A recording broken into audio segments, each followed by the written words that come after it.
后来继续来讲，杭菊是菊花茶主要的原料。南投埔里有青年农民引进这种菊花花，即摆开始要采收，因为真欠工，农民是征求着志工来采收，嘛开放予民众做伙来挽菊花花。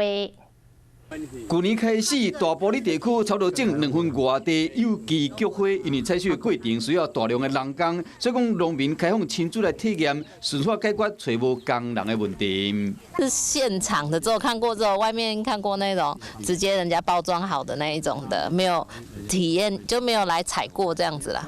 青农用无毒管理的方式，伫寒日时开花时收成，和规片农残变成一个金黄色的花海。这嘛是埔里镇新的友善农业。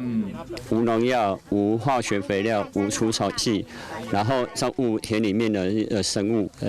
那这个航集其实就变成我们埔里的一个秘境，埔里人就可以就近来这边赏花。